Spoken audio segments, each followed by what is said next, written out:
So the list command, or ls, lists the contents of the current directory. So if I go ahead and type ls here, I can see the contents of Sandbox, and here I have 3 text files and then this other object called Profit, which is colored differently, which lets us know that it's actually a directory. So I can change in the Profit and execute ls here and see that I just have another test.txt file. Moving back, I can actually use the list command with an argument or another set of characters after it. So here, if I go ahead and type profit after list, I can see the contents of profit as if I were executing lists in that directory. Now I can also do this using an absolute path name.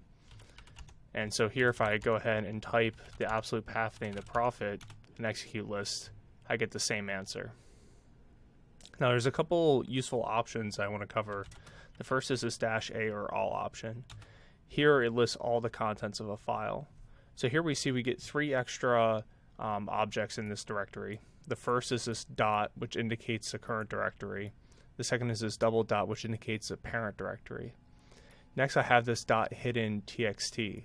Now in Linux, when we precede a file or a directory name with a dot, this means we want to hide that file or directory, and we want to obscure it from vision unless we do something special like list-a.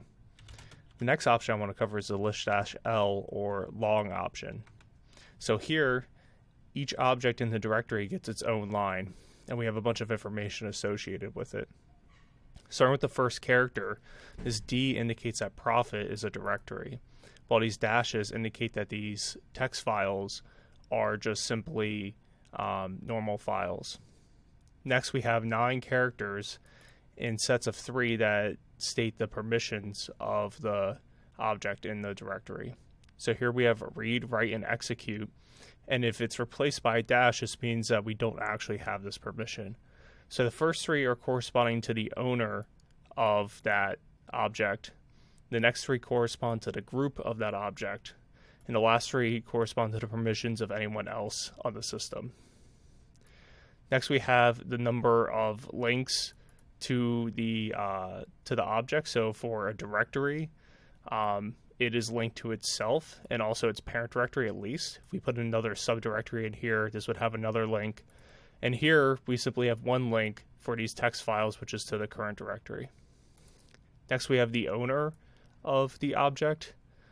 So here it's owned by kparish, and we can say that this isn't a text file, it's actually owned by the root user, which requires super user permissions or root privilege.